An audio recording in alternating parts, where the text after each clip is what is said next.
সম্মানিত হাজরিন, মুসল্লিয়ানে কেরাম, শুরুতে আমি আমাকে সহ আপনাদেরকে জীবনের প্রত্যেকটি পর্যায়ে প্রত্যেকটি ক্ষেত্রে আল্লাহ রাব্বুল আলামিনের তাকওয়া অবলম্বন করার উপদেশ দিচ্ছি। আল্লাহ তাআলা আমাদের সবাইকে ঘরে বাইরে প্রকাশ্যে সকল ক্ষেত্রে আল্লাহ রাব্বুল আলামিনের তাকওয়া অবলম্বন করার তৌফিক দান করুন। সম্মানিত হাজরিন, আমরা অত্যন্ত গুরুত্বপূর্ণ একটি বিষয় নিয়ে আজকের আলোচনা শুরু করব। সেটি হচ্ছে কিসের দিকে আজকে এই তাবলীগ আমাদের হচ্ছে এবং তাবলীগে নববী বা নবী সাল্লাল্লাহু আলাইহি ওয়াসাল্লামের যেই তাবলীগের বৈশিষ্ট্য কী হওয়া উচিত বা কী ছিল। আমরা আল্লাহ তাআলার কাছে তৌফিক কামনা করছি। আল্লাহ সুবহানাহু ওয়া তাআলা আজকে যে বিষয়টি আমরা আলোচনা করব সে বিষয়ে আল্লাহ রাব্বুল আলামিন যে কথাগুলো সঠিক হক সেগুলো আমাদেরকে বুঝার এবং বলার তৌফিক দান করুন। এর আগে আমি একটি মাসআলা আপনাদের দৃষ্টি আকর্ষণ করবো, এটি খুবই গুরুত্বপূর্ণ। ইসলামের কোনো মাসআলা যারা হাক্কানি আলেম রয়েছে, আহলে ইলম রয়েছে, তাদের কাছ থেকে নিতে হয়, অন্যথায় মাসআলার মধ্যে গলদ হয়ে যায়। মসজিদের আজান মসজিদের এই কোণা থেকে দেওয়ার শরঈ কোনো বিধান নেই, এটা আমরা নিজেরা আবিষ্কার করেছি। সুতরাং এটা খেয়াল রাখতে হবে, এটা সুন্নাহ পরিপন্থী কাজ। এটা নিজেদের মন গড়া সুন্নাহ, আলেমদের কাছ থেকে মনে জিজ্ঞেস করেন নাই, আপনারা নিজেরা আবিষ্কার করেছেন সম্ভবত, না? এই কোন আজান দিলে ফজিলত বেশি হবে, এটা কোথায় পেয়েছেন? হ্যাঁ, নিজেরা আবিষ্কার করেছেন? জি না, মানে এটা বিষয় সঠিক নয়, এই বিষয়টি সঠিক নয়। জি, মসজিদের আজান যে কোনো জায়গা থেকে কমফোর্টেবল, যেহেতু আজানের উদ্দেশ্য হচ্ছে মূলত আওয়াজ লাউড করা। আপনি তো মাইকের মাধ্যমে আওয়াজটা লাউড করতেছেন, এর মাকসাদ হাসিল হয়ে যাচ্ছে। সুতরাং যে কোথাও থেকে আপনি আদায় দিলেই আদায় হয়ে যাবে। এর জন্য নির্দিষ্ট কোণায় যাওয়া অথবা নির্দিষ্ট জায়গায় যাওয়া এটি সুন্নাহ সম্মত বিষয় নয়। এটাকে যদি মনে করা হয় তাকে এটা সুন্নাহ বা অতিরিক্ত, তাহলে এটি বিদআত হবে। এটা আমাদেরকে বুঝার তৌফিক আল্লাহ তাআলা দান করুন। আমি যে বিষয়টি নিয়ে আজকের আলোচনা আপনাদের সাথে কথা বলছিলাম সেটা হলো আল্লাহ সুবহানাহু ওয়া তাআলা ইসলামের দাওয়াত এবং তাবলীগের জন্য আল্লাহ রাব্বুল আলামিন আমাদেরকে নির্দেশ দিয়েছেন এবং আল্লাহ রাব্বুল আলামিন সরাসরি এই বিষয়ে রাসূলুল্লাহ সাল্লাল্লাহু আলাইহি ওয়াসাল্লামকে খেতাব করেছেন। রাসূলুল্লাহ সাল্লাল্লাহু আলাইহি ওয়াসাল্লামকে লক্ষ্য করে বলেছেন। সূরা আল মায়েদার ৬৭ নম্বর আয়াতের মধ্যে আল্লাহ সুবহানাহু ওয়া তাআলা বলেন, ইয়া আইয়ুহার রাসূল, হে রাসূল, বাল্লিগ মা উনজিলা ইলাইক, আপনার কাছে যা নাজিল করা হয়েছে মির রাব্বিকা, আপনার রবের পক্ষ থেকে, তা আপনি তাবলীগ করুন, পৌঁছে দিন। সুতরাং তাবলীগ ইসলামের অন্যতম গুরুত্বপূর্ণ একটি মৌলিক পরিভাষা। দাওয়াত এবং তাবলীগ ইসলামের মৌলিক পরিভাষা এবং মুসলিমদের দায়িত্ব হচ্ছে তারা দাওয়াত এবং তাবলীগের কাজ করবে। আল্লাহ সুবহানাহু ওয়া তাআলা তার রাসূলকে এই নির্দেশ দেওয়ার পরে আল্লাহ তাআলা বলছেন, ওয়া ইন লাম তাফআল ফামা বাল্লাগতা রিসালাতাহ, যদি তোমরা এই কাজটি না করো তাহলে ফামা বাল্লাগতা রিসালাতাহু, তাহলে আপনি আল্লাহর পক্ষ থেকে যেই রিসালত, যে পয়গাম আল্লাহ তাআলা আপনাকে দিয়েছেন সেই পয়গাম আপনি পৌঁছাননি। ওয়াল্লাহু ইয়াসিমুকা মিনান নাস, আর এই কাজে আল্লাহ তাআলা আপনাকে মানুষের কাছ থেকে হেফাজত করবেন, রক্ষা করবেন। আল্লাহ তাআলা হেফাজতের দায়িত্ব নিয়েছেন।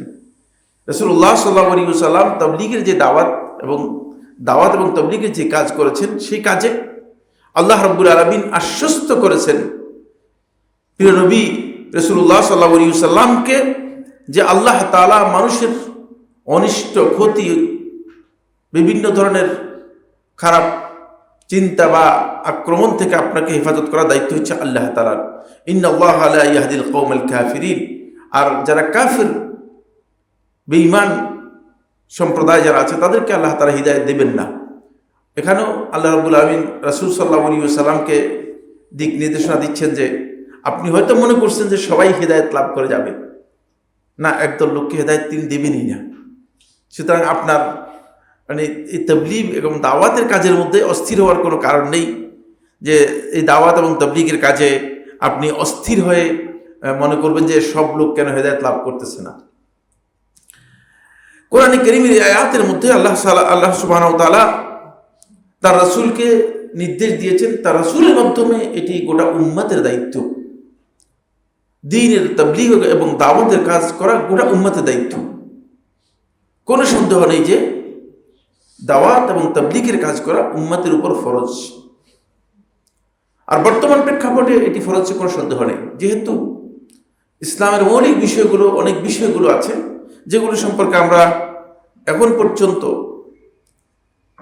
অমুসলিমদের কাছে ইসলামের মেসেজ পৌঁছাতে পারিনি।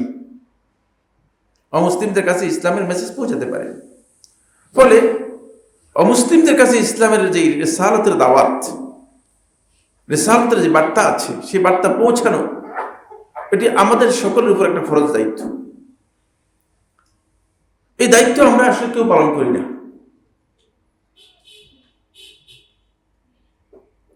আল্লাহ তাআলার রিসালাতের এই দায়িত্বটুকু অমুসলিমদের কাছে পৌঁছানোর যে কাজ, এটাই হচ্ছে মূলত প্রকৃত তাবলীগ।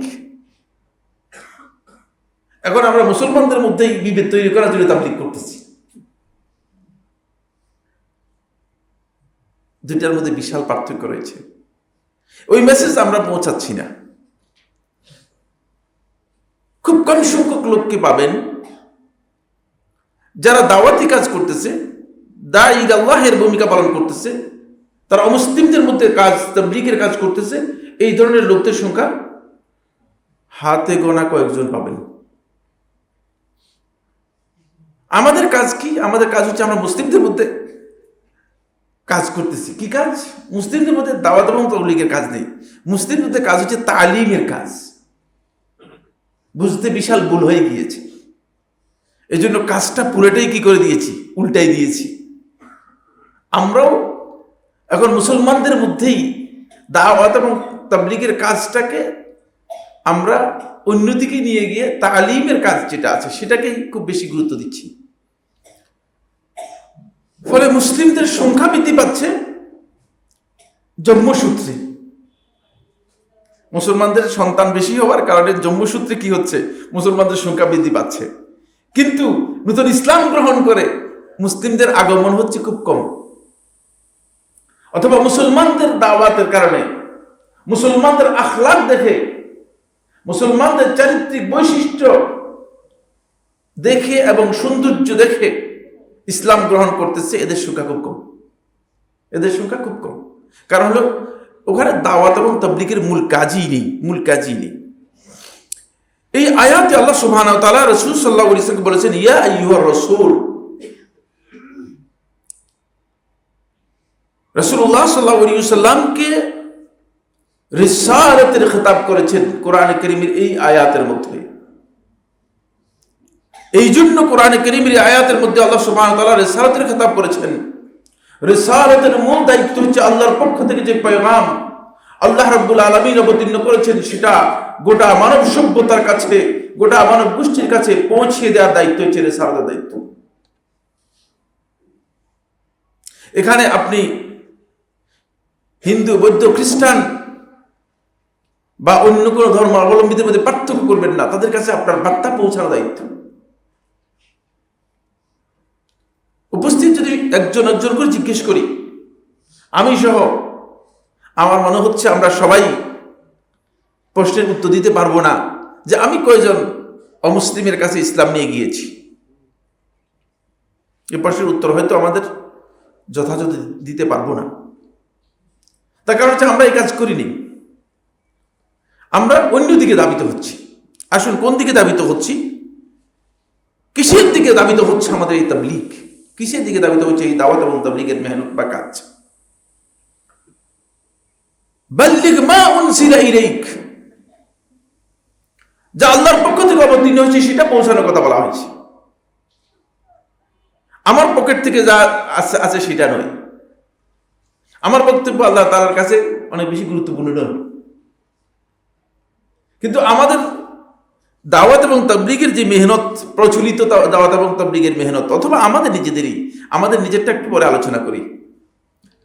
প্রচলিত একটা দাওয়াত এবং তাবলীগের মেহনত আছে।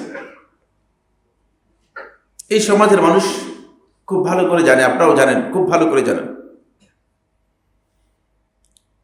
তারা আসলে কিসের দিকে দাওয়াত এবং তাবলীগের কাজ করছে।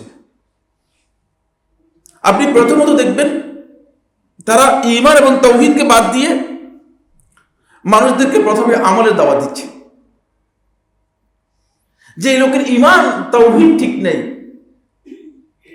এই লোক যদি সালাত আদায় করে, সিয়াম পালন করে, কোনো লাভ আছে কিনা?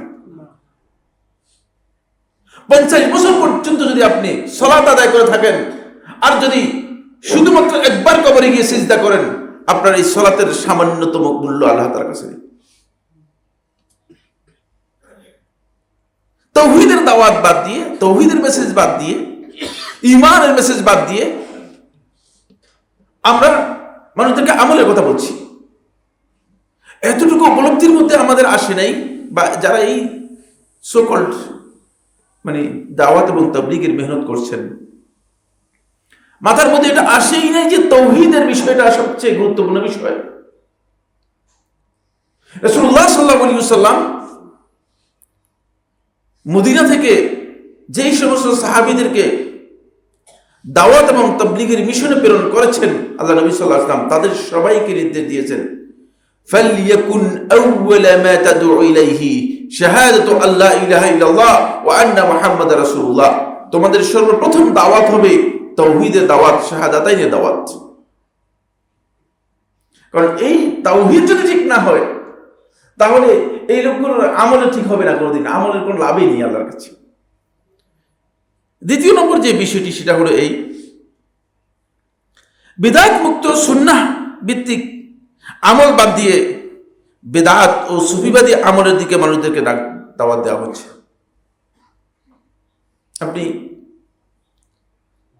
আমলের দিকে দাওয়াত দিলেও ভালো হতো যদি আমলটা সহি হতো, যদি আমলটা সুন্নাহ সম্মত হতো, সুন্নাহ ভিত্তিক হতো। কিন্তু পুরো উল্টা। কারণ এই প্রজেক্টটা শয়তানের সবচেয়ে বেশি যেটি মানুষের কাছে মার্কেট পেয়েছে, সেটা হচ্ছে বেদাত। আর বেদাতের একটা কারখানার নাম হচ্ছে সুফিবাদ।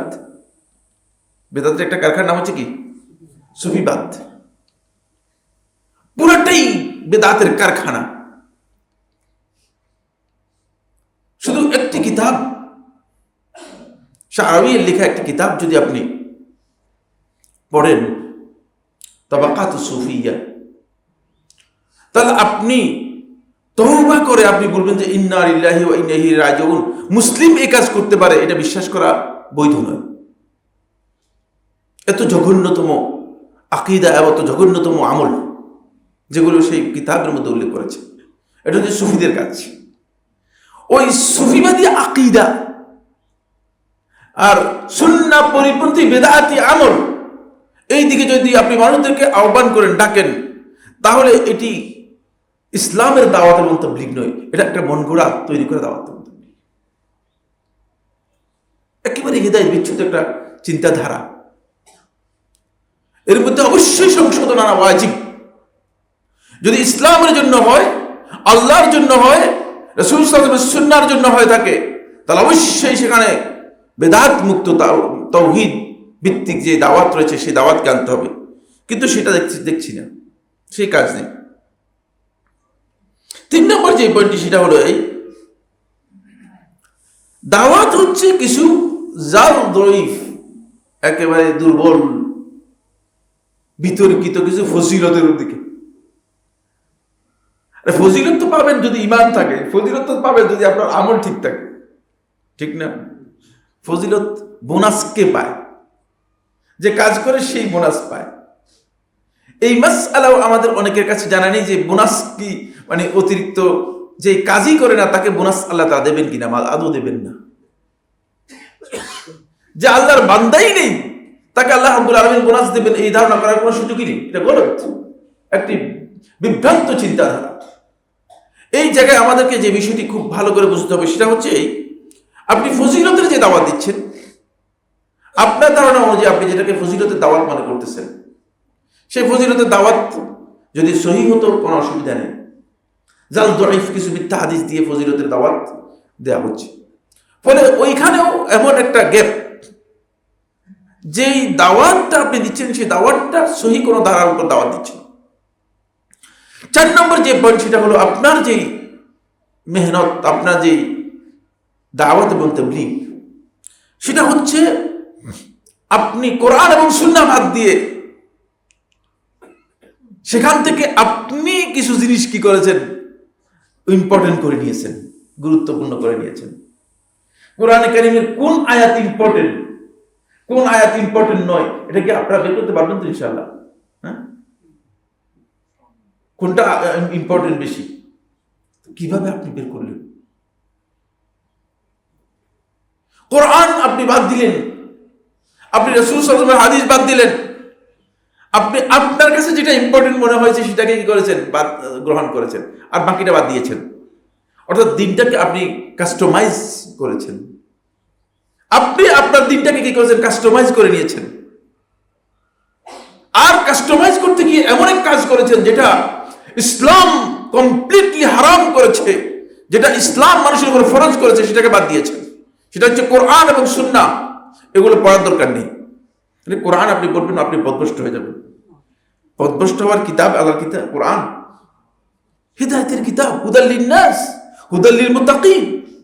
কোরআন হচ্ছে হিদায়াতের কিতাব, কিন্তু আপনি বলতেছেন না কোরআন পড়লে পথভ্রষ্ট হয়ে যাবেন। কোরআন আপনার পড়ার কাজ না। এই যে বক্তব্য, এই যে ধারণা, এই ধারণা আপনার পরিবর্তন করতে হবে। এটা আপনাকে খুব খারাপ জিনিসের দিকে নিয়ে যাচ্ছে। এই জন্য খুব ভালো করে বোঝার দরকার আছে। সেটা হচ্ছে এই কোরআনে কারীমের কতক আয়াতকে ইম্পর্টেন্ট মনে করা, কতক আয়াতকে ইম্পর্টেন্ট নয় মনে করা, এটা ঈমানদার ব্যক্তিদের জন্য জঘন্যতম অপরাধ। আল্লাহ রাব্বুল আলামিন ইম্পর্টেন্ট নয় এমন জিনিস কোরআনের মধ্যে উল্লেখ করেছেন। প্রশ্ন আসছে, আপনার কাছে হয়তো ইম্পর্টেন্ট মনে নাও হতে পারে, কিন্তু খেয়াল রাখবেন এটা আল্লাহর কালাম। কিছু অংশ রাখলেন, কিছু অংশ বাদ দিলেন, চলবে কিনা?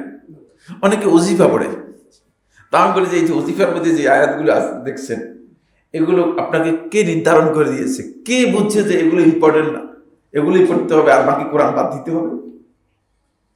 ইন্না লিল্লাহি ওয়া ইন্না ইলাইহি রাজিউন। গলদ, অনেক মহা গলদ। অনেকে আছে যে সূরা ইয়াসিনকে নির্দিষ্ট করে নিয়েছেন, সূরা ইয়াসিন আর রহমান পড়েন, আর কোরআন বাদ দিয়েছেন। আপনি মনে করছেন যে সূরা ইয়াসিনের ফজিলত রয়েছে আর বাকি কোরআন বাতিল। ব্যাপারটা এমন কিনা? গলদ। এই সমস্ত ধারণা বাদ দিতে হবে। আল্লাহর কিতাব পুরোটাই আমাদের জন্য হিদায়াতের জন্য, পুরোটাই আমাদের জন্য অত্যন্ত গুরুত্বপূর্ণ। এর মধ্যে আংশিক গুরুত্ব আছে আর আংশিক গুরুত্ব নেই, এই ধারণা করার কোনো সুযোগ নেই। খুব ভালো করে খেয়াল রাখতে হবে। সুতরাং এখানে বড় ধরনের মিসকনসেপ্ট, বড় ধরনের ভুল ধারণা রয়েছে। আপনি দিনটাকেই নির্দিষ্ট করে নিয়েছেন সুনির্দিষ্ট বইয়ের মধ্যে, সুনির্দিষ্ট বিষয়ের মধ্যে, যেটা আল্লাহ এবং তার রাসূল নির্দিষ্ট করে দেয় নাই। তাহলে আপনি কি আসলে দাওয়াতে কাজ করছেন আল্লাহ এবং তার রাসূলের থেকে? বলতে হল। এরপর 5 নম্বর যে পয়েন্টটি, সেটা হলো এই বন্ধুগণ, দাওয়াত এবং তাবলীগের কাজ করছেন, এর মধ্যে ব্যক্তি পূজাকে কি করেছেন? আপনারা যুক্ত করে দিচ্ছেন। এখন একদল ব্যক্তির, এই ব্যক্তির লোক, একদল ওই ব্যক্তির লোক, যখন ব্যক্তি পূজা এর মধ্যে অন্তর্ভুক্ত হয়ে যাবে, তখন হানাহানি এবং খুনাখুনি এখানে অপরিহার্য হয়ে যাবে। আর তাই আজকে আমরা লক্ষ্য করে আসছি। আমরা অত্যন্ত আফসোসের সাথে বলছি যে আপনারা দাওয়াতের কাজ করবেন, দ্বীনের কাজ করবেন, আল্লাহর জন্য করবেন, যেই হোক না কেন, কিন্তু ব্যক্তি পূজা কেন আপনারা এর মধ্যে নিয়ে এসেছেন? ফলে যেই হানাহানি আসলে মুসলমানদের মধ্যে তৈরি করেছেন, এটা কোনোভাবেই ইসলামে কাম্য নয়, ইসলামের দাওয়াতি পদ্ধতিও নয়। আমি অত্যন্ত আশ্চর্যান্বিত হয়েছি এবং আমি কঠিনভাবে এটা নিন্দাও জানাচ্ছি যারা এই কাজের সাথে জড়িত রয়েছেন। যারা মারা গিয়েছে তারাও জাহান্নামী, যারা হত্যা করেছে তারাও জাহান্নামী। রাসূলুল্লাহ সাল্লাল্লাহু আলাইহি ওয়াসাল্লাম সহিহ বুখারী হাদিসের মধ্যে বলেছেন, এটা কোন অবস্থায় বৈধ নয়। ইসলামে মুসলিমদের সাথে হত্যা বা লড়াই জায়েজ নেই। প্রয়োজনে আপনি সরে যাবেন। আপনি যখন ব্যক্তি পূজার কারণে আপনাকে মাঠ দখল করতে হবে, মসজিদ দখল করতে হবে, মসজিদের মধ্যে গন্ডগোল করতেছেন, অমুসলিমরা দেখতেছে, মনে করতেছে যে মুসলমানরা মানে নিজেরাই হত্যা করতেছে। রাসূলুল্লাহ সাল্লাল্লাহু আলাইহি ওয়াসাল্লাম একজন একজন করে জানতেন আল্লাহ রাসূল সাল্লাল্লাহু আলাইহি ওয়াসাল্লাম কারা মুনাফিক ছিল। মুনাফিকদের নাম রাসূলুল্লাহ সাল্লাল্লাহু আলাইহি ওয়াসাল্লামকে জানানো হয়েছিল। আল্লাহ রাসূল সাল্লাল্লাহু আলাইহি ওয়াসাল্লামকে এত কষ্ট দিয়েছে, আব্দুল্লাহ ইবনে উবাই ইবনে সুলুল, মুনাফিকদের সর্দার, যে বহুবার, দুইবার ইবনুল খাত্তাব রাদিয়াল্লাহু তাআলা আনহু রাসূল সাল্লাল্লাহু আলাইহি ওয়াসাল্লামের কাছে অনুমতি চেয়েছেন হত্যা করার জন্য। আরেকবার তার ছেলে আব্দুল্লাহ ইবনে উবাই ইবনে সুলুল অনুমতি চেয়েছেন, হে আল্লাহ রাসূল সাল্লাল্লাহু আলাইহি ওয়াসাল্লাম, আপনি যদি অনুমতি দেন এই মুনাফিকের গর্দানটা কেটে আপনার কাছে নিয়ে আসি। একবারের জন্য আল্লাহ নবী সাল্লাল্লাহু আলাইহি ওয়াসাল্লাম অনুমোদন দেন নাই, অথচ নবী সাল্লাল্লাহু আলাইহি ওয়াসাল্লাম জানতেন সে মুনাফিক। কারণ নবী সাল্লাল্লাহু আলাইহি ওয়াসাল্লাম বলেছেন যে তাহলে মানুষ বলবে যে মুহাম্মদ এখন মুহাম্মদের সাথীদেরকে হত্যা করতেছে। দেখেন আমরা কি করতেছি, আসলে আমরা কোন দিকে চলে যাচ্ছি। ব্যক্তিগত স্বার্থের জন্য কোনো দাওয়াত নেই, ফিরকাবন্দির জন্য কোনো দাওয়াত নেই। যদি দাওয়াতের উদ্দেশ্য হয় থাকে আপনি ইফতিরাকের দিকে নিয়ে যাবেন, মানুষদেরকে ফিরকাবন্দির দিকে নিয়ে যাবেন, তাহলে আল্লাহর কসম করে বলছি এই দাওয়াত আপনাকে কোনো কাজ দেবে না, এই দাওয়াত ক্ষতিগ্রস্ত করবে। যারা এই কাজগুলো করতেছেন তারা মূলত দাওয়াতের সাথে সাংঘর্ষিক বিষয়গুলো সবগুলো যুক্ত করে নিয়েছেন। ফলে দেখেন এখন দাওয়াতের নামে গীবত করতেছে, এই গ্রুপ ওই গ্রুপ তৈরি করেছে, ষড়যন্ত্র করতেছে কিভাবে মানুষদেরকে তাকে প্রতিহত করা যায় অথবা তার বিরুদ্ধে একটা ব্যবস্থা নেওয়া যায়। একজন মানুষকে হত্যা করা গোটা মানব সভ্যতাকে পুরোটাকে হত্যা করার সমান অপরাধ। তাহলে কিভাবে সম্ভব হলো দাওয়াতের নাম দিয়ে যদি আমরা এই কাজগুলো করি, এটা কিভাবে সম্ভব হলো? তাহলে আমরা মানুষদেরকে কোথায় ধৈর্যের উপদেশ দিচ্ছি, সবরের উপদেশ দিচ্ছি, আখলাকের উপদেশ দিচ্ছি। তো যেখানে আমরা যারা দাওয়াতি কাজ করতেছি তাদেরই আখলাকের কি ভীষণ ঘাটতি। আর এই কথা অস্বীকার করার কোনো সুযোগ নেই। আপনি বলবেন যে না এটা আমরা করি নাই। আজকের এই পৃথিবী খুবই সচেতন, ঠিক না? সমস্ত অডিও ভিডিও সব সুস্পষ্টভাবে মানুষের চোখের সামনে এসে গিয়েছে, কারা করেছে এটাও স্পষ্ট হয়ে গিয়েছে। সুতরাং এই কথা বলার সুযোগ নেই যেটা আমরা করি নাই, এটা অন্য লোক এসে করেছে। এই জায়গায় আমাদেরকে খুব ভালোভাবে চিন্তা করতে হবে যে আমরা আসলে কি ভুল পথে আছি কিনা, আমরা আসলে বিভ্রান্তির পথে আছি কিনা। বন্ধুগণ, হ্যাঁ, এটাই বিভ্রান্তির পথ। তার কারণ হচ্ছে দাওয়াতের এজেন্ডাগুলো আমরা গ্রহণ করি নেই। আমাদের দাওয়াতের এজেন্ডাগুলো আমাদের মন গড়া, আমাদের নিজেদের তৈরি করা।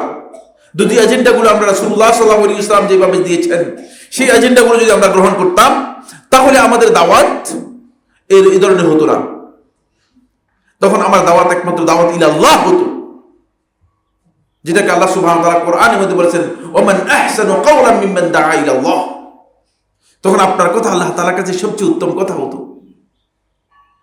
কিন্তু আজকে আমাদের অবস্থান থেকে বোঝা যাচ্ছে যে আমরা দাওয়াত ইলাল্লাহের কাজ করছি না, বরং আমরা যে কাজ করছি সেটা হচ্ছে আমাদের নিজেদের মধ্যে রেশারেশি দাওয়াতি কাজ করছি। এটা আমি সুনির্দিষ্টভাবে যারা দাওয়াত এবং তাবলীগের কাজ করতে তাদের কথাকে বোঝাচ্ছি, সবাইকে কমন বোঝাচ্ছি।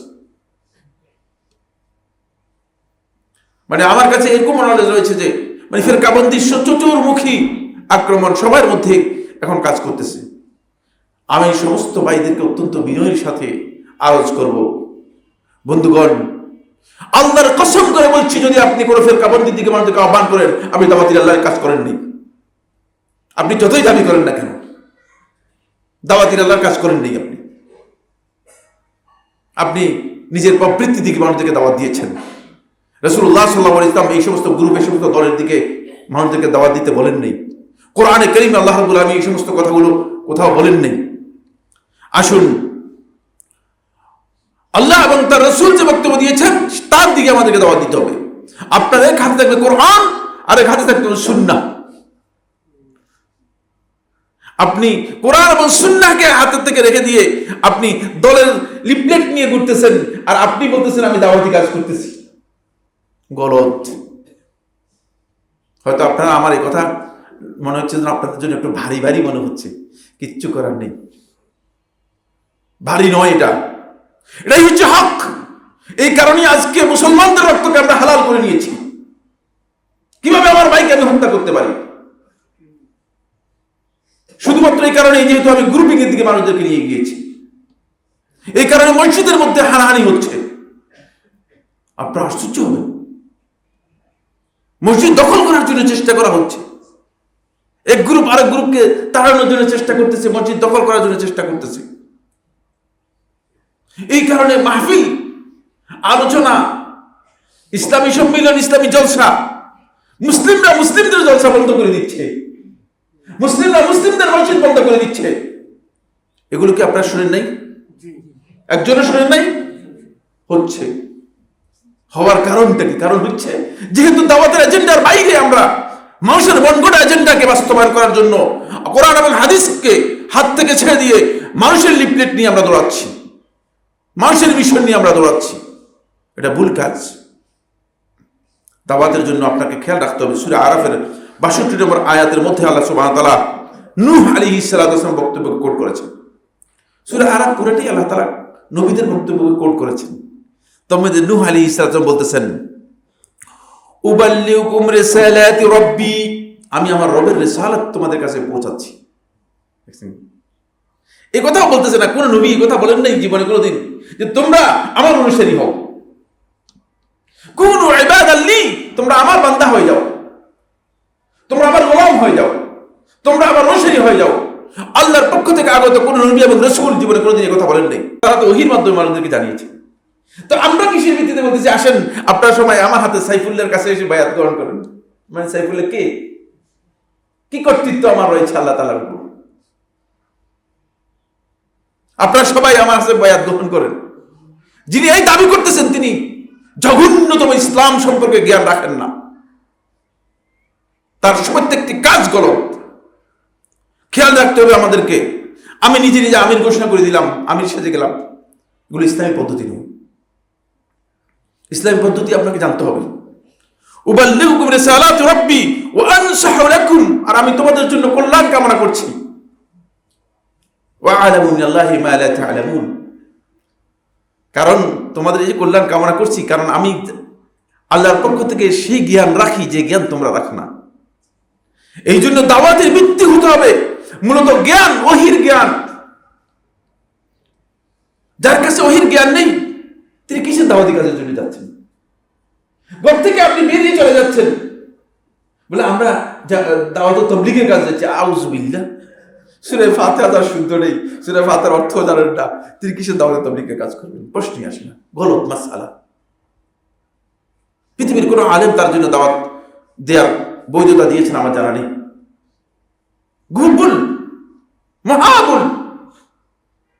তিনি কিসের দাওয়াতি কাজ করবেন? দাওয়াতি কাজ করবেন যার কাছে ইলম আছে, তিনি দাওয়াতি কাজ করবেন। রাসূলুল্লাহ সাল্লাল্লাহু আলাইহি ওয়াসাল্লাম সাহাবায়ে কেরামদেরকে প্রেরণ করেছেন, আব্দুল্লাহ ইবনে মাসউদকে প্রেরণ করেছেন, তিনি সাহাবীদের মধ্যে আলেম ছিলেন।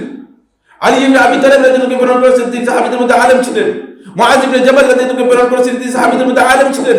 যাদেরকে দাওয়াতের কাজের জন্য পৃথিবীর বিভিন্ন ভূখণ্ডে আল্লাহ রাসূলের জীবদ্দশায় রাসূলুল্লাহ সাল্লাল্লাহু আলাইহি ওয়াসাল্লাম প্রেরণ করেছেন। মুসআব ইবনে উমাইর রাদিয়াল্লাহু আনহুকে প্রেরণ করেছেন, তিনি সাহাবীদের মধ্যে আলেম ছিলেন।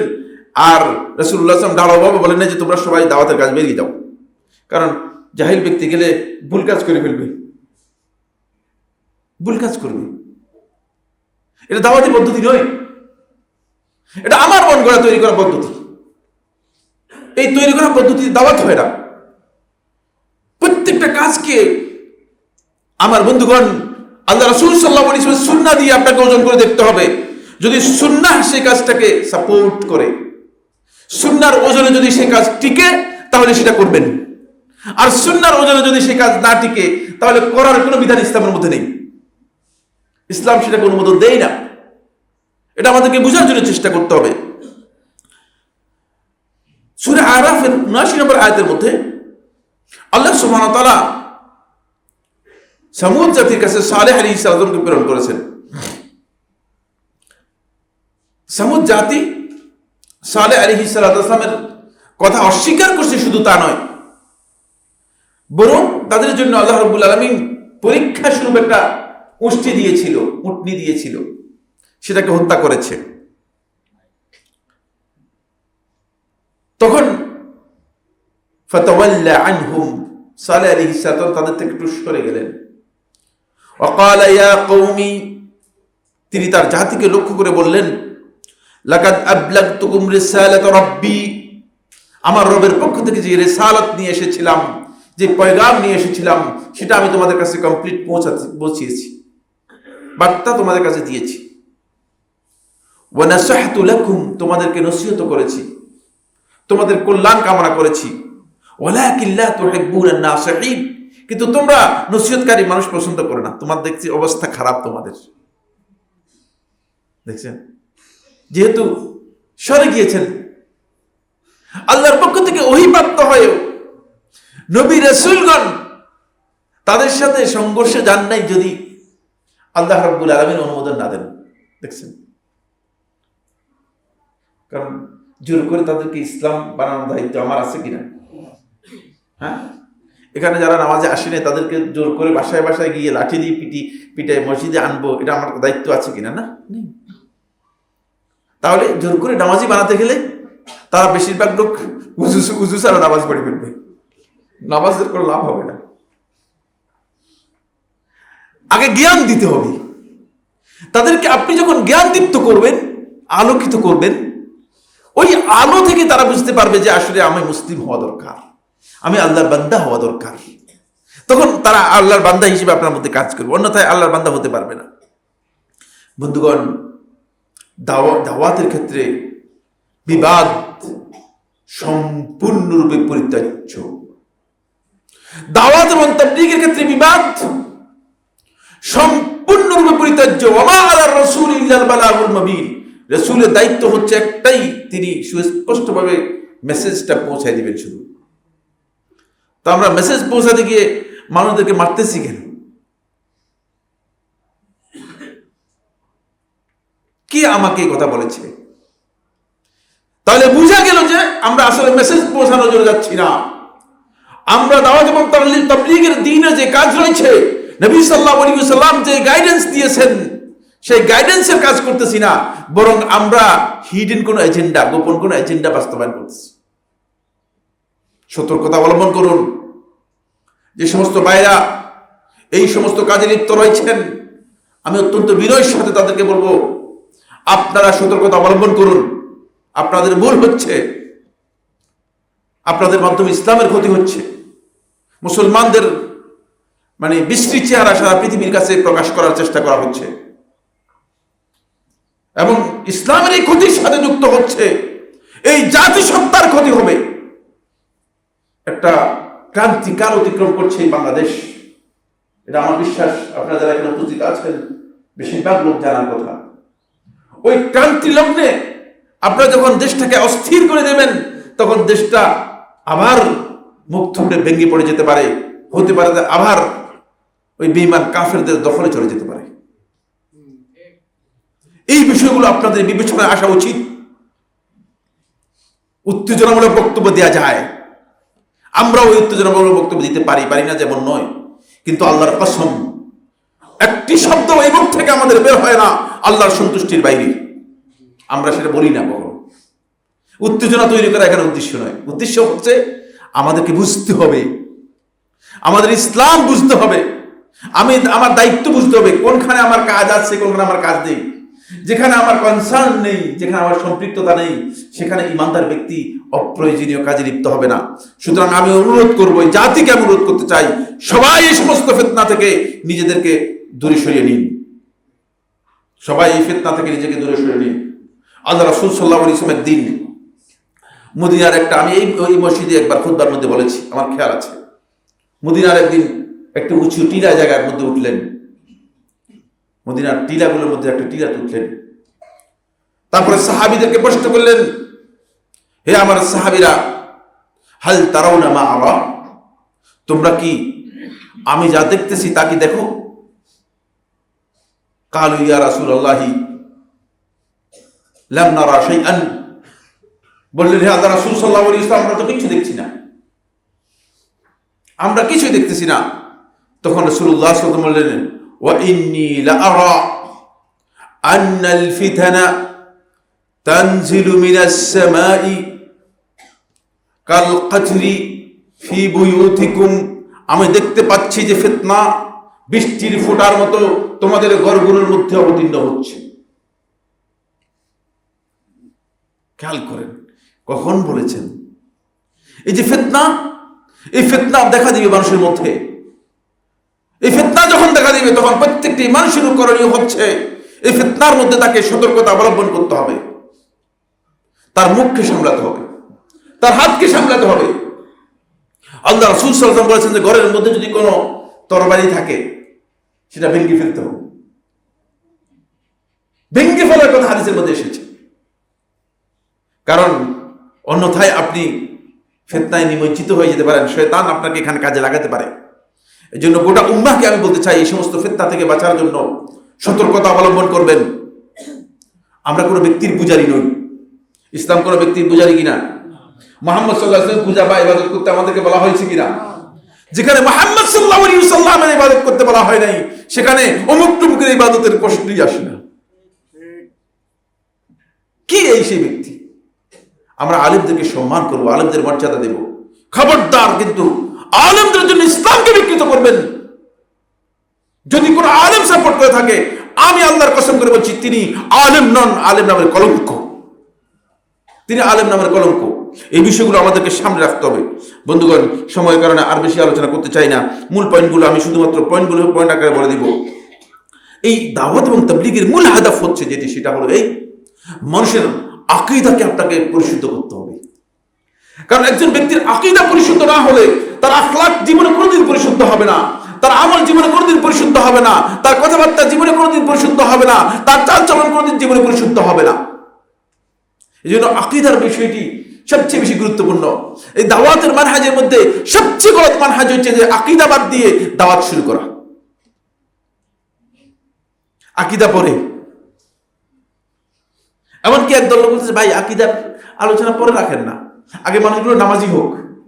আমার বলতেছে যে আগে গত জুবাই একখানে কোথায় জানি বলতেছিলাম, বলে আগে মানুষগুলো নামাজি হোক। আমি নামাজ পড়ে লাভ কি? আল্লাহ তাআলা বলেছে ফাওয়াইলুল লিল মুসাল্লিন, মুসল্লিদের জন্য জাহান্নাম, ওয়াইল। কারণটা কি? কারণ যে মুসল্লি হলে লাভ হবে না, যদি ইমানদার না হয় থাকে তাহলে মুসল্লি হওয়ার কোনো দরকার নেই সে ব্যক্তির।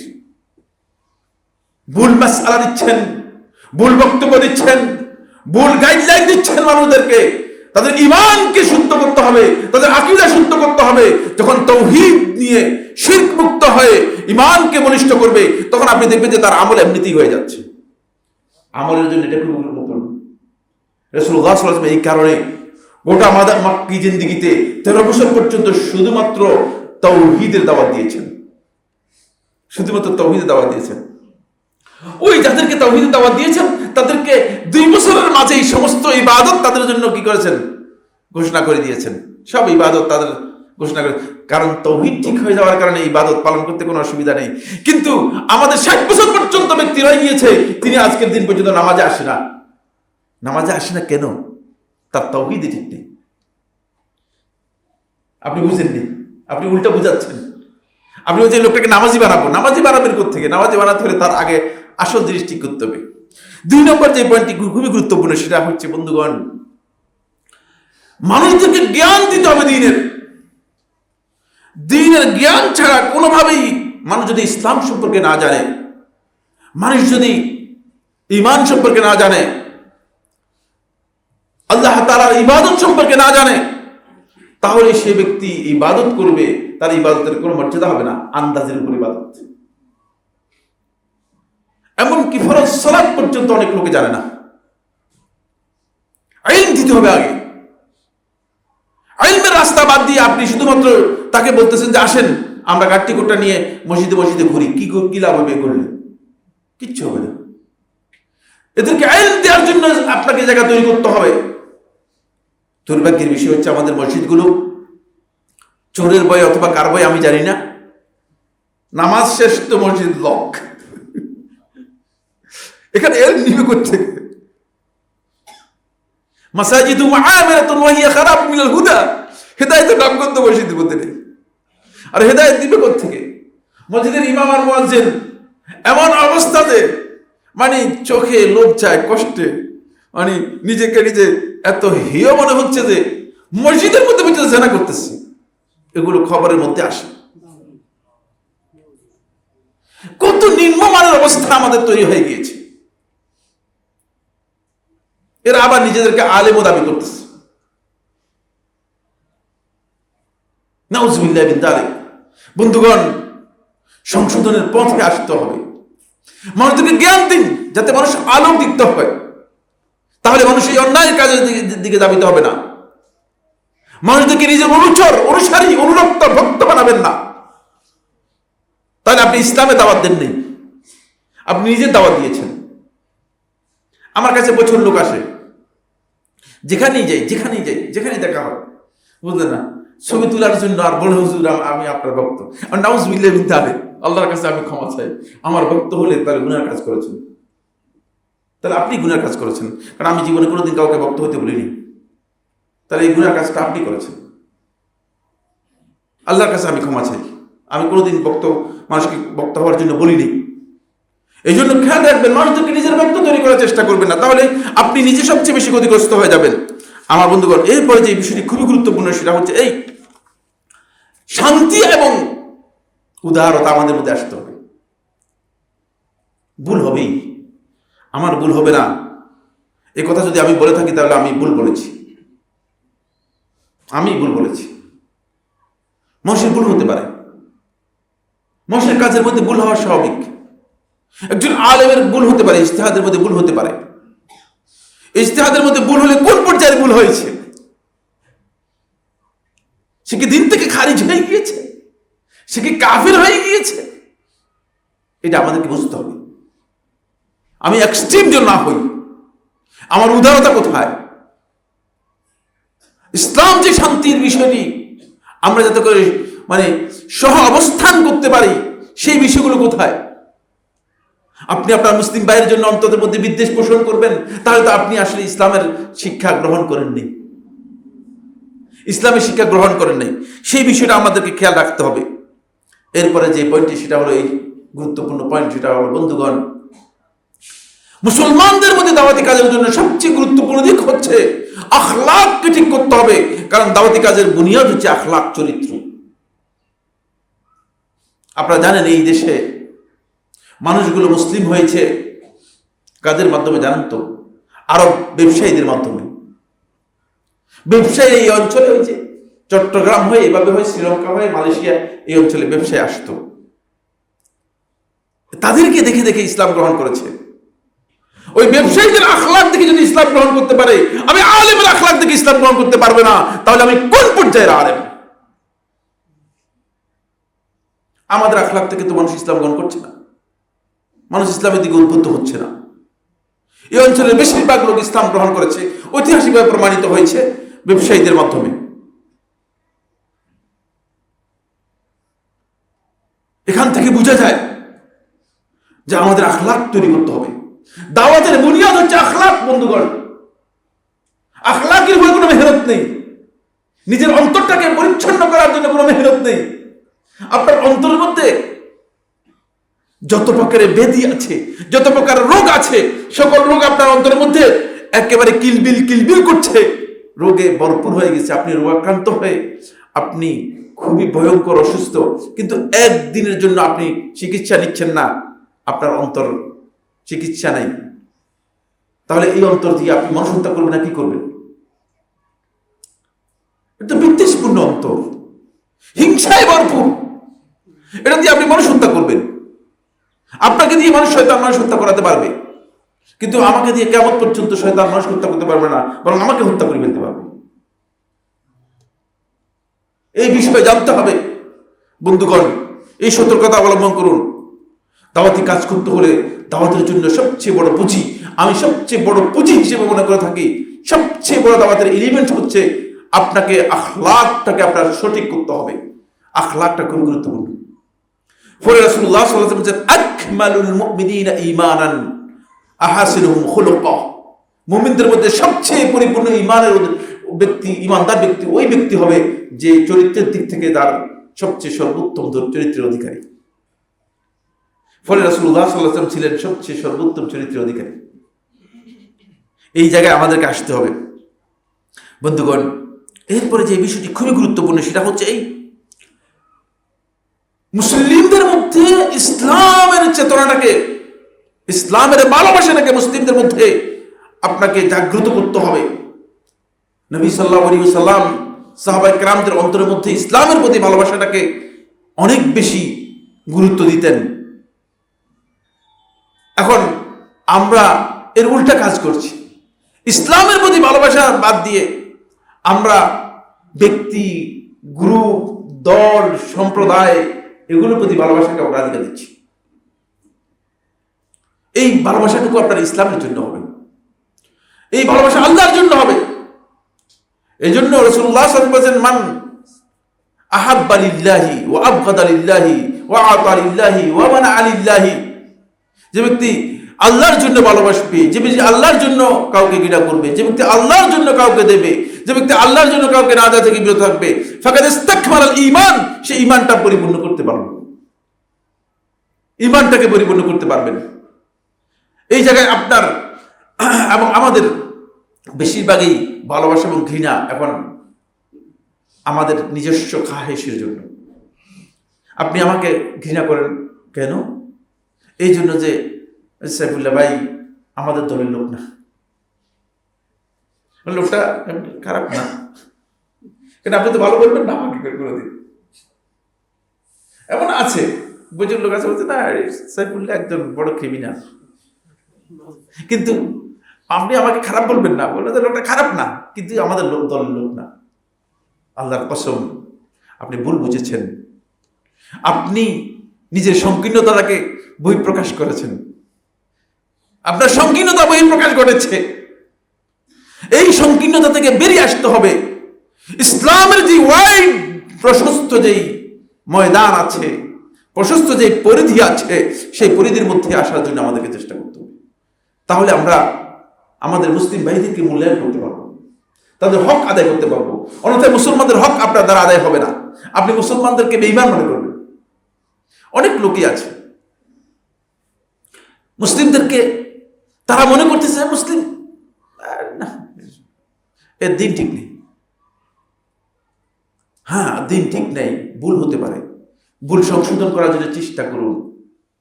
আমার বন্ধুগণ, এই দাওয়াত এবং তাবলীগের কাজ মুসলমানদের মধ্যে করা হচ্ছে। মুসলমানদেরকে দ্বীনের তালিম দেয়া, সঠিক দ্বীনের তালিম দেয়া। আজকে মুসলমানদের আকীদা সহি ঠিক আছে তো? মোটেও না। আকীদার ব্যাপারে আমি আলেমদের সাথে বসে, এদেশের বড় বড় আলেম, নাম বললাম না, আমি দুঃখিত, নাম বললে আপনারা হয়তো চিনে যাবেন, অসুবিধা হয়ে যাবে। তাদের সাথে বসে দেখেছি যে তারাই আকীদা সম্পর্কে জ্ঞান রাখে না, কিচ্ছু জ্ঞান রাখে না। আমি ছাত্রদেরকে প্রশ্ন করি আকীদার উপরে কোনো বই পড়ছো কিনা, বলছি হ্যাঁ পড়ছি। কি বই পড়ছো?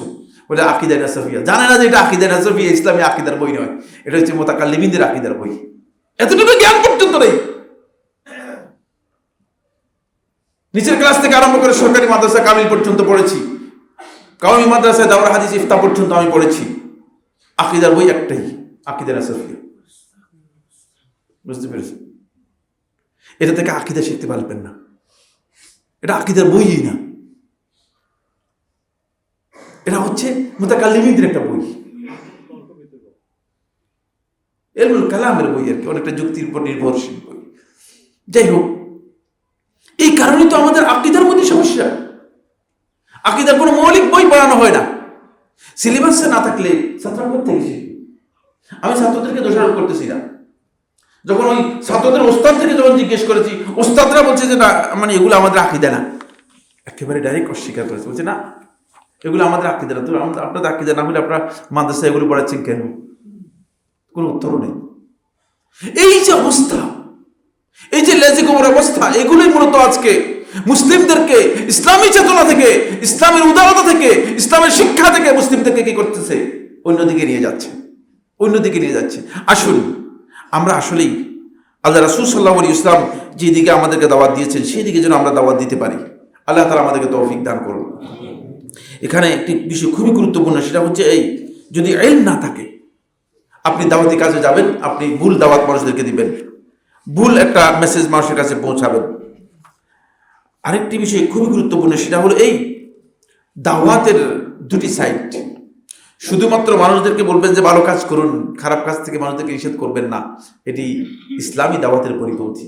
এই জন্য আপনি দেখবেন কোরআনে কারীমে আল্লাহ তাআলা আমর বিল মারুফ ওয়া নাহী আনিল মুনকারকে একসাথে উল্লেখ করেছেন। যেখানে উল্লেখ করেছেন শুধু ভালো কাজের কথা বলবেন, ভাই আসেন নামাজ পড়ি, ভাই আসেন জিকির করি, ভাই আসেন, কিন্তু সেই লোকটা যে হারাম কাজ করতেছে, সেই লোকটা যে হারাম কাজের সাথে জড়িত আছে, সেই লোকটা যে মানে বেপর্দায় তার স্ত্রী এবং তার সন্তান সন্ততিকে মানে সবাইকে ছেড়ে দিয়েছে, এগুলো বলবেন না, বলতে হবে। সুদী কারবারের সাথে লিপ্ত আছে, এগুলো আমাদের সমাজের মধ্যে আলোচনা হয় না। ফলে মানুষ, অনেক লোক আছে মাশাআল্লাহ মসজিদে এসে 5 ওয়াক্ত সালাত আদায় করতেছে, আমার সাথে মসজিদে মুরব্বী 5 ওয়াক্ত সালাত আদায় করতেছে, আর সুদী ব্যাংকের মধ্যে ডিপোজিট করে রেখেছে। কি মনে করেন আপনারা? ভালো তো না? আমরা বলে যে না, আপনি বললে কি, এখানে অনেক বেশি ইন্টারেস্ট, বসে বসে টাকা পেয়ে যাচ্ছি, বুঝলেন না? আল্লাহ তাআলা সুদ হারাম করেছেন, কিন্তু এই কথা আমাদের সমাজের মধ্যে মানুষকে বলা যাচ্ছে না। নামাজ পড়তে কোনো অসুবিধা নেই, তিনি নামাজও পড়তেছেন, আবার তিনি মসজিদের মধ্যে দানও করতেছেন, কিন্তু সুদী কারবারের সাথে যুক্ত রয়েছেন, নিজেকে আজও পরিচ্ছন্ন করতে পারেন নাই। তার অন্তরের মধ্যে ওই যে হারাম, তার অন্তরের মধ্যে এমন প্রভাব ফেলে রেখেছে যে ইবাদতটা হচ্ছে সোয়াব, ইবাদত হচ্ছে জাকজমক, এটা আর কিচ্ছু না। আমার বন্ধুগণ, এই বিষয়ে মানুষদেরকে জ্ঞান দিতে হবে। মানুষদেরকে আপনি হেদায়েতের রাস্তা দেখাতে হলে হারাম থেকে তাদেরকে বাঁচার পথ আপনাকে কি করতে হবে, জানিয়ে দিতে হবে। নবী সাল্লাল্লাহু আলাইহি ওয়াসাল্লামের বিধান হচ্ছে এই জন্য নবী সাল্লাল্লাহু আলাইহি ওয়াসাল্লাম সাহাবায়ে কেরামদেরকে ভালো কাজের দিকে উদ্বুদ্ধ করতেন, ভালো কাজ করার জন্য বলতেন, আবার হারাম নিষিদ্ধ কাজ থেকে রাসূলুল্লাহ সাল্লাল্লাহু আলাইহি ওয়াসাল্লাম তাদেরকে নিষেধ করতেন। এমনকি ক্ষুদ্র কোনো হারাম কাজ দেখলেও রাসূলুল্লাহ সাল্লাল্লাহু আলাইহি ওয়াসাল্লাম সতর্ক করে দিতেন। এখান থেকে বোঝা যায় যে মূলত দাওয়াতি মিশন, নবী সাল্লাল্লাহু আলাইহি ওয়াসাল্লামের দাওয়াতি মিশনটা আমাদেরকে বুঝতে হবে। সর্বশেষ যে কথা বলে আজকের আলোচনায় আমরা শেষ করতে চাই সেটা হলো এই, বন্ধুগণ, দাওয়াতি কাজের সাথে ব্যক্তিগত কোনো বিষয় যুক্ত করবেন না, ব্যক্তিগত কোনো স্বার্থ যুক্ত করবেন না, তাহলে আপনি দাওয়াতের এই গুরুত্বপূর্ণ ফজিলত থেকে মাহরুম হয়ে যাবেন, বঞ্চিত হয়ে যাবেন। পুরোটাই লিল্লাহ করার জন্য চেষ্টা করবেন। যেই সমস্ত বন্ধুগণ দাওয়াতি কাজ করেন, দাওয়াতি কাজের সাথে যুক্ত আছেন, তাদের সবার কাছে আমার বিনীত অনুরোধ হচ্ছে দাওয়াতের সাথে ব্যক্তি স্বার্থকে, নিজের স্বার্থকে যুক্ত করবেন না। যারা নিজের স্বার্থকে যুক্ত করেছেন তাদের কারণেই আজকে এই সমস্যাগুলো তৈরি হয়েছে। এবং নবী সাল্লাল্লাহু আলাইহি ওয়াসাল্লাম যখন দাওয়াতি কাজ করেছেন, নবী সাল্লাল্লাহু আলাইহি ওয়াসাল্লাম ব্যক্তিগত স্বার্থে কাউকে কোনোদিন দাওয়াত দেন নেই। নবী সাল্লাল্লাহু আলাইহি ওয়াসাল্লামের কাছে কেউ এসে কথা বলে না যে হুজুর আপনার কাজ করে দিব আমরা, আপনি যেহেতু দাওয়াতি কাজ করেন। বরং নবী সাল্লাল্লাহু আলাইহি ওয়াসাল্লাম থেকে কাব ইবনে রাবিয়া ইবনে কাব আল-আসলামী রাদিয়াল্লাহু তাআলা বর্ণনা করেন, নবী সাল্লাল্লাহু আলাইহি ওয়াসাল্লামের কেউ যদি কাজ করতেন, নবী সাল্লাল্লাহু আলাইহি ওয়াসাল্লাম তাকে তার প্রতিদান সাথে সাথে দিয়ে দিতেন। সুবহানাল্লাহ। এই জন্য দিতেন যে এই যে দাওয়াতের কাজ নবী সাল্লাল্লাহু আলাইহি ওয়াসাল্লাম করতেছেন, যাতে করে সে মনে না করে যে দাওয়াতের জন্য মুহাম্মদ সাল্লাল্লাহু আলাইহি ওয়াসাল্লাম আমি কিছু খেদমত করলাম। বুঝতে পেরেছেন? নবী সাল্লাল্লাহু আলাইহি ওয়াসাল্লামকে কেউ যদি হাদিয়া দিতেন, নবী সাল্লাল্লাহু আলাইহি ওয়াসাল্লামের মানহাজ ছিল নবী সাল্লাল্লাহু আলাইহি ওয়াসাল্লাম পকেট থেকে হাদিয়া নবী সাল্লাল্লাহু আলাইহি ওয়াসাল্লামের কাছে যিনি হাদিয়া দিতেন তাকে আরেকটা হাদিয়া দিয়ে দিতেন। যদি কিছু নবী সাল্লাল্লাহু আলাইহি ওয়াসাল্লাম হাদিয়া দেওয়ার মতো না পেতেন, নবী সাল্লাল্লাহু আলাইহি ওয়াসাল্লাম তার জন্য দোয়া করতেন, জাযাকাল্লাহু খাইরান, তারপরে হাদিয়ার দোয়া দিয়ে দিতেন। কিন্তু খালি দিতেন না। বুঝতে পেরেছেন? যাতে করে কেউ এই কথা চিন্তা না করে যে নবী সাল্লাল্লাহু আলাইহি ওয়াসাল্লামের আমি একটু কি করলাম, সুযোগ নিলাম। এই জন্য নবী সাল্লাল্লাহু আলাইহি ওয়াসাল্লাম করতেন না।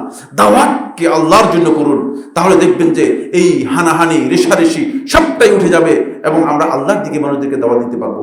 ওই দাওয়াতের মধ্যে বরকত আসবে। আর আমাদের মন গড়া দাওয়াত যেগুলো আছে সেগুলোকে মুছে দিতে হবে। আস্তে আস্তে এগুলো থেকে সরে আসুন। আল্লাহ রাব্বুল আলামিন আমাদের সবাইকে বিষয়গুলো বোঝার তৌফিক দান করুন। আকুলু কাওলি হাযা লি ওয়া লাকুম ফাস্তাগফিরুল্লাহ লি ওয়া লাকুম ফাস্তাগফিরুহু ইন্নাহু হুয়াল গফুরুর রাহিম।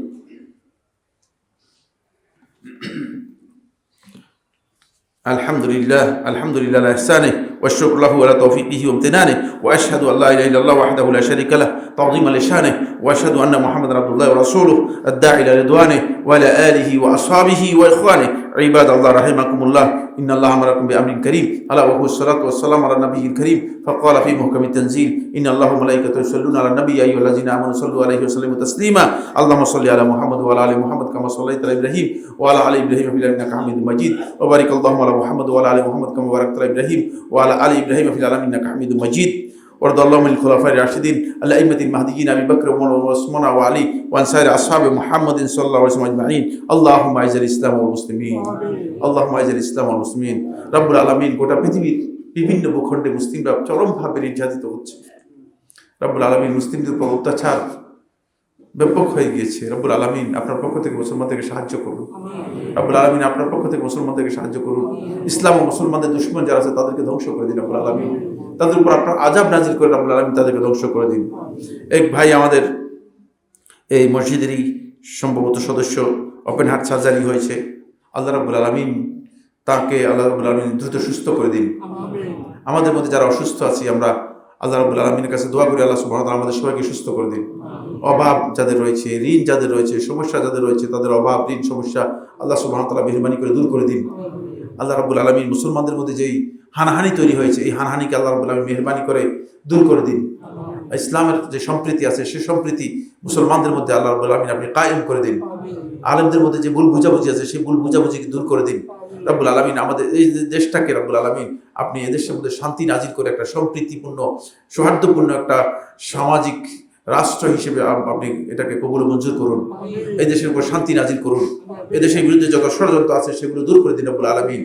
ইবাদাল্লাহ রাহিমাকুমুল্লাহ ইন্নাল্লাহা ইয়া'মুরু বিল আদলি ওয়াল ইহসানি ওয়া ইতাইযিল কুরবা ওয়া ইয়ানহা আনিল ফাহশাই ওয়াল মুনকারি ওয়াল বাগyi ইয়া'iযুকুম লা'আল্লাকুম তাযাক্কারুন ফাযকুরুল্লাহা আল-'আযীমা জাল্লা ইয়াযকুরুকুম ওয়াশকুরুহু আলা আলাইহি ওয়া নি'মাহি ইয়াজিদকুম ওয়া লাযিকrullahi আকবার ওয়াল্লাহু ইয়া'লামু মা তাসনাউন।